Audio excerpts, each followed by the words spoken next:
Hello மக்களே எல்லாரும் எப்படி இருக்கீங்க? இன்னைக்கு வீடியோவில் தமிழ்நாட்டில் மட்டும் இல்லை இந்தியா முழுக்க இருக்கிற ஆயிரக்கணக்கான அரசு உதவி பெறும் பள்ளி ஆசிரியர்களுக்கு ஒரு மிகப்பெரிய நிம்மதி தரக்கூடிய ஒரு சூப்பரான நியூஸ் பற்றி தான் பார்க்க போகிறோம். அதுவும் ரொம்ப நாளாக விவாதத்தில் இருக்கிற டெட் எக்ஸாம் விஷயம், அதாவது ஆசிரியர் தகுதி தேர்வு கட்டாயமா இல்லையான்றதுல உச்சநீதிமன்றத்தோடைய ஒரு முக்கியமான அப்டேட் வந்திருக்கு. அது என்னன்ட்டு டீட்டெயிலாக பார்க்கலாம் வாங்க. முதல்ல இந்த வழக்கு எதை பற்றின ஒரு வழக்குன்ட்டு ஒரு சின்ன ஒரு ஃப்ளாஷ்பேக் பார்த்துடலாம். கடந்த 2025ஆம் ஆண்டு செப்டம்பர் 1ஆம் தேதி சுப்ரீம் கோர்ட் பார்த்தீங்கன்னா ஒரு முக்கியமான தீர்ப்பு கொடுத்தாங்க. அது என்னன்னா நிறைய பேர் தெரிஞ்சிருக்கும்.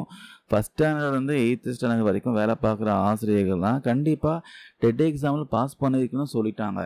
இதில் பெரிய செக் என்னென்னா, ஆர்டி சட்டம், அது என்சிடி விதிமுறைகள் அமலுக்கு வரத்துக்கு முன்னாடியே வேலையில் சேர்ந்த சீனியர் டீச்சர்ஸும் அவங்க வேலையில் தொடரணும்னா கண்டிப்பாக டெட் எக்ஸாம் பாஸ் பண்ணியே ஆகணும்னு சொல்லிட்டாங்க. இந்த தீர்ப்பு வந்தோடனே பார்த்தீங்கன்னா பல வருஷமாக எந்த பிரச்சனையும் இல்லாமல் வேலை பார்த்துட்டு இருந்த ஆயிரக்கணக்கான டீச்சர்ஸோட வேலைக்கே ஒரு பெரிய ஆபத்து வந்துருச்சு. நாங்கள் பல வருஷமாக எக்ஸ்பீரியன்ஸோட வேலை பார்க்குறோம், இப்போ எக்ஸாம் எழுத சொல்கிறீங்களே சொல்லி அவங்க ரொம்பவே பார்த்தீங்கன்னா கவலைப்பட்டாங்க. அதனால் நிறைய ஆசிரியர் சங்கங்களும் பல மாநில அரசுகளும் உச்சநீதிமன்றத்தில் ஒரு சீராய்வு மனு ரிவ்யூ பெட்டிஷன் தாக்கல் செஞ்சாங்க. இப்போ இதில் லேட்டஸ்டான அப்டேட் என்னென்னா, இந்த சீராய்வு மனுக்களை நீதிபதி தலைமையிலான அமர்வு, உச்சநீதிமன்ற தலைமையிலான அமர்வு தங்களோட அறையில வச்சு பரிசீலனை செஞ்சாங்க. அப்போ முந்தைய தீர்ப்பை கண்டிப்பாக மறுபரிசீலனை செய்யணும்ட்டு நீதிபதிகள் ஒத்துக்கிட்டாங்க.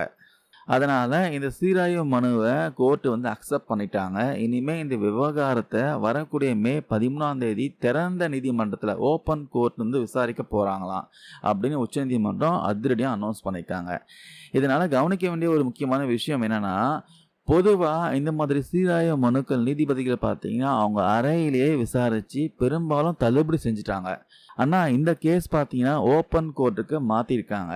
இந்த பிரச்சனைகளுடைய வீரியத்தை நீதிமன்றம் ரொம்ப அழகாக உணர்ந்திருக்காங்க சொல்லலாம். இனிமே இந்த மூடிய கதவுக்கு பின்னாடி நடக்காமல் ஓப்பன் கோர்ட்டில் 2 தரப்பு மூத்த வழக்கறிஞர்களும் அவங்க வாதங்களை முன்வைக்க முழு வாய்ப்பு கொடுக்க போகிறாங்க.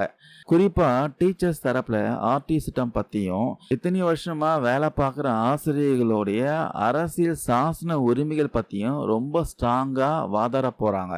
டெட் எக்ஸாமில் பாஸ் பண்ணாமல் பல வருஷமாக வேலை பார்க்குற டீச்சர்ஸ்க்கு சீராய்வு மனுவை அக்செப்ட் பண்ணது பார்த்தீங்கன்னா ஒரு தார்மீக வெற்றியாகவும் பெரிய நிம்மதியாகவும் அமைஞ்சிருக்கு சொல்லலாம்.